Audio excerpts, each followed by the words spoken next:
ആധ്യാത്മിക ദർശനങ്ങളെ കുറിച്ചുള്ള ഗുരുവിന്റെ കാഴ്ചപ്പാടുകൾ ലംഘിക്കപ്പെടുന്നത് വർത്തമാനകാലത്തിലെ അപകടമാണ് എന്ന അഭിപ്രായമുള്ളവരുണ്ട്. തീർച്ചയായും അതും ശരിയാണ്. ഏറ്റവും മനോഹരമായ ഉദാഹരണം, ക്ഷേത്രങ്ങൾ സൃഷ്ടിക്കുന്നതിൽ ഇനി വലിയ താല്പര്യം വേണ്ട, എന്നാൽ ഉടനടി ക്ഷേത്ര നിർമ്മാണം വേണ്ട എന്ന് പറഞ്ഞാൽ അത് പലർക്കും വിഷമങ്ങൾ ഉണ്ടാക്കും. ക്രമേണ അത് ഒഴിവാക്കണം. പകരം ഏറ്റവും മഹത്തായ ക്ഷേത്രം വിദ്യാലയമാണ് എന്ന് തിരിച്ചറിയുകയും ക്ഷേത്രങ്ങൾ നിർമ്മിക്കണ്ട, വിദ്യാലയങ്ങൾ നിർമ്മിക്കണം എന്ന ഗുരുവിന്റെ വാക്ക് വർത്തമാനകാലത്തിൽ ലോകത്തിൽ എന്നത് മറക്കാം. തൽക്കാലം എന്റെയും നിങ്ങളുടെയും ഭാരതത്തിലെങ്കിലും പൂർണ്ണമായി തകിടം മറിക്കപ്പെടുന്നതാണ് ഒരു അപകടം എന്നതും ശരി തന്നെ.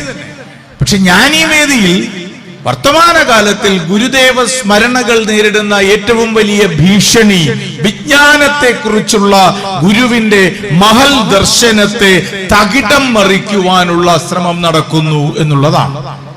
അത് ബോധപൂർവവും ഉണ്ട്, അബോധപൂർവവും ഉണ്ട്. വിജ്ഞാനത്തെ, അറിവിനെ കുറിച്ചുള്ള വിദ്യ കൊണ്ട് പ്രബുദ്ധരാകുന്നത് എങ്ങനെയെന്നുള്ള ഗുരുവിന്റെ കാഴ്ചപ്പാട് അട്ടിമറിക്കപ്പെടുന്നത്, അത് തകർക്കപ്പെടുന്നത് ബോധതലത്തിലും അബോധതലത്തിലുമുണ്ട്. അബോധതലത്തിൽ അതിന്റെ ഉടമകൾ ഞാനും നിങ്ങളുമാണ്, അച്ഛനമ്മമാരാണ്, ഒരുപക്ഷെ വർത്തമാനകാലത്തിലെ വിദ്യാഭ്യാസ സ്ഥാപനങ്ങളാണ്. മികച്ചവനും മിടുക്കനുമാകുന്നതാണ് പ്രബുദ്ധത എന്നൊരു തെറ്റിദ്ധാരണ നമ്മുടെ കുട്ടികളുടെ മേൽ നമ്മൾ അടിച്ചേൽപ്പിക്കുന്നിടത്താണ്. ഒന്നാം റാങ്ക് നേടുന്നവനാണ് മിടുക്കൻ എന്ന് മക്കളെ പഠിപ്പിക്കുന്നിടത്താണ്. അതുമല്ല എങ്കിൽ വിജയിക്കുന്നവന്റേതാണ്, ഞാൻ എല്ലാ വേദികളിലും പറയാറുള്ളത് പോലെ വിജയിക്കുന്നവന്റേതാണ് ലോകം എന്ന് കുട്ടികളെ ഓർമ്മിപ്പിക്കുന്ന അച്ഛനമ്മമാരാണ് ഗുരുദേവന്റെ വൈജ്ഞാനിക ദർശനത്തിനെ ആദ്യം നശിപ്പിക്കുന്നത്. ഈ ലോകം വിജയിക്കുന്നവന്റേത് മാത്രമല്ല, വിജയി ഞാൻ അല്ല എന്ന് പറഞ്ഞ ആളാണ്, എന്ന് തിരിച്ചറിയിപ്പിച്ച ആളാണ് ഗുരു. എന്റെ വിട്ടുകൊടുക്കലിലൂടെ നിന്റെയും, നിന്റെ വിട്ടുകൊടുക്കലിലൂടെ എന്റെയും പേരിൽ സാധ്യമാകുന്നതാണ് വിജയം. കാരണം നീ ഞാൻ എന്നിങ്ങനെയുള്ളത് രണ്ട് പൊരുളുകളല്ല എന്ന് പഠിപ്പിച്ച ആളാണ് ഗുരു. ദൗർഭാഗ്യകരമെന്ന് പറയട്ടെ, നമ്മൾ പക്ഷെ അങ്ങനെയല്ല. നമ്മൾ മികച്ച മനുഷ്യരെയല്ല, മിടുക്കരായ മനുഷ്യരെയാണ് നമ്മുടെ മക്കളിൽ ആഗ്രഹിക്കുന്നത്. മിടുക്കും മികവും തമ്മിലുള്ള വ്യത്യാസം വളരെ വലുതാണ്. വിവേകം തനിയെ ഉണ്ടാകുന്നതല്ല, നിരന്തരമായ പഠിപ്പിലൂടെ, വായനയിലൂടെ ഉണ്ടാകുന്നതാണ് എന്ന് പറയുന്ന ഗുരു തന്നെ ഈ അറിവിനെ കുറിച്ച് സൂക്ഷ്മതയോടെ, വായനയെ കുറിച്ച് സൂക്ഷ്മതയോടെ ഓർമ്മിപ്പിക്കുമ്പോൾ പറയുന്നുണ്ട്, അറിവ് വാദിച്ച് ജയിക്കാനുള്ളതല്ല, എതിരാളിയോട് വാദിച്ച് ജയിക്കാനുള്ള ആയുധമേ അല്ല അറിവ്, മറിച്ച് അവനവനോട് നിരന്തരമായി ആത്മസംവാദത്തിൽ ഏർപ്പെടാനുള്ള ആയുധമാണ് അറിവ് എന്ന്. എത്ര അച്ഛനമ്മമാർ, ദൗർഭാഗ്യകരമെന്ന് പറയട്ടെ, ഇപ്പോ എന്റെ മുമ്പിൽ തന്നെ ഇരിക്കുന്ന എത്ര അച്ഛനമ്മമാർ അവനവനോട് ആത്മസംവാദത്തിൽ ഏർപ്പെടാൻ മക്കളെ പ്രേരിപ്പിക്കുകയോ സ്വയം പ്രേരിപ്പിക്കപ്പെടുകയോ ചെയ്തിട്ടുണ്ട്? ഇല്ല. നമുക്ക് കൂടുതൽ കമ്പം ഈ ഫേസ്ബുക്കിൽ പോസ്റ്റുകൾ ഇട്ട് അഭിരമിക്കുന്നതിലാണ്. അറിവിനെ കുറിച്ചുള്ള ഗുരുദേവ ദർശനത്തോടുള്ള വല്ലാത്തൊരു ആരാധനയുള്ളത് കൊണ്ടാകാം ഈ പരീക്ഷാ ഫലങ്ങൾ വരുമ്പോ, SSLCയുടെ +2വിന്റെ ഒക്കെ റിസൾട്ടുകൾ വരുമ്പോ ഫേസ്ബുക്ക് ഓഫ് ചെയ്ത് വെക്കുന്ന ഒരാളാണ് ഞാൻ. കാരണം ഞാൻ കാണുന്ന വൈജ്ഞാനികതയുടെ മേഖലയിലെങ്കിലും ഏറ്റവും വലിയ സാംസ്കാരിക അശ്ലീലം ആ ദിവസങ്ങളിലാണ്. അത് എന്റെ മകൾക്ക് 12ൽ 12 A+ കിട്ടി, എന്റെ മകന് 12ൽ 12 A+ കിട്ടി എന്ന് അച്ഛനും അമ്മയും ആ കുഞ്ഞിനെ ചേർത്ത് പിടിച്ചുകൊണ്ടിരുന്ന ചിത്രങ്ങൾ മുഖപുസ്തകത്തിൽ കാണുമ്പോഴാണ് ഗുരു മറക്കപ്പെടുന്നല്ലോ എന്ന ഓർമ്മ വരുന്നത്.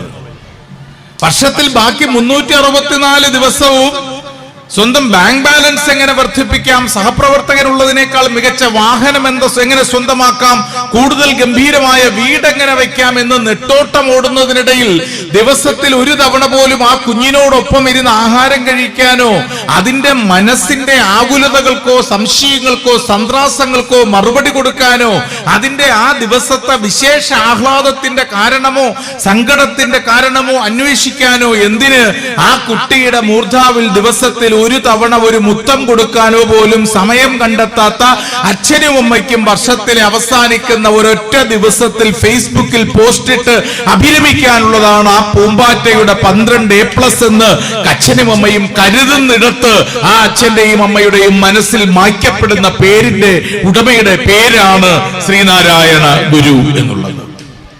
ഒപ്പം വിജയം, സന്തോഷം, ആഹ്ലാദം ഒക്കെ പകരുന്നതാണ് എങ്കിലും ഈ ലോകം വിജയിച്ചവന്റേത് മാത്രമല്ല, ഈ ലോകം അവസാനത്തെ മനുഷ്യന്റേതും കൂടിയാണ് എന്ന് അടയാളപ്പെടുത്തപ്പെടുമ്പോ അവിടെ വിജയവും തോൽവിയുമെല്ലാം നൈതികതയ്ക്ക് അതീതമായ കേവല അവസ്ഥകൾ മാത്രമാണ് എന്ന് പഠിപ്പിച്ച ആളിനെ വിസ്മരിക്കപ്പെടുന്നു. തോറ്റവന്റേതും കൂടിയാണ് ഈ ലോകം. പരാജയപ്പെട്ടു പോയവന്റെ വിരലടയാളങ്ങൾ കൊണ്ട് ഭദ്രമാക്കപ്പെട്ട ഒരു സൗവർണ ഗോപുരമാണ് മാനവരാശിയുടേത് എന്ന് പഠിപ്പിച്ചത് ഗുരുവാണ്. ഈ ഗുരുദേവനും കേരളത്തിനും ഓണത്തിനും തമ്മിലുള്ള ഒരു സാമ്യമുണ്ട് എന്ന് ഞാൻ പലയിടങ്ങളിൽ പറഞ്ഞിട്ടുണ്ട്, ചിന്തിച്ചിട്ടുമുണ്ട്. അത് ഗുരു വിജയിയുടെ കൊടിയുടെ അടയാളത്തിന്റെ പേരല്ല. ഗുരു അടിച്ചമർത്തപ്പെട്ടവന്റെ തിരിച്ചുവരവിന്റെ കൊടിയടയാളത്തിന്റെ പേരാണ് ശ്രീനാരായണ ഗുരു എന്ന വാക്ക്.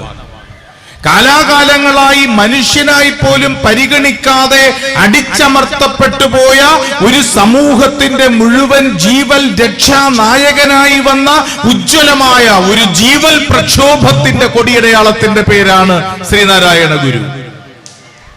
ലോകത്തെവിടെയും, ലോകത്തിലെ ഏത് രാജ്യത്തിലെ അച്ഛനമ്മമാരും ഈ വിജയം ആഘോഷിക്കാനുള്ളതാണെന്ന് കരുതി ഗുരുവിനെ മറന്നാലും ലോകത്തിൽ ഒരിടത്തുമുള്ള മലയാളിക്കും വിജയം എന്ന വാക്കിൽ ഗുരുവിനെ വിസ്മരിക്കാൻ പാടില്ല, കേരളത്തിനെ വിസ്മരിക്കാൻ പാടില്ല. കാരണം കേരളത്തിനുമുണ്ട് ഗുരുവിനെ പോലെ അത്തരമൊരു നിർവചനം.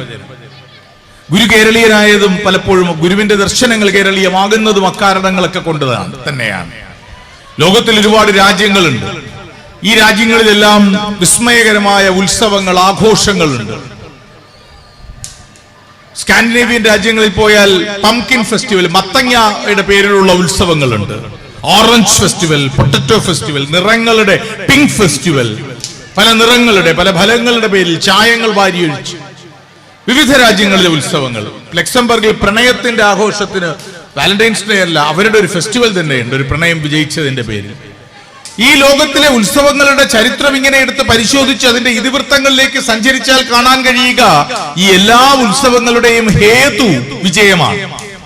ദൈവം വിജയിച്ചതിന്റെ ഉത്സവം, രാജാക്കന്മാർ യുദ്ധങ്ങളിൽ നേടിയ വിജയങ്ങൾക്ക് ഉത്സവം, ഒരു ഗോത്രവർഗം മറ്റൊരു ഗോത്രവർഗത്തിന്റെ മേൽ നേടിയ വിജയത്തിന്റെ ഉത്സവം, ഒരു സമൂഹം പോരാടി നേടിയ വിജയത്തിന്റെ ഉത്സവം.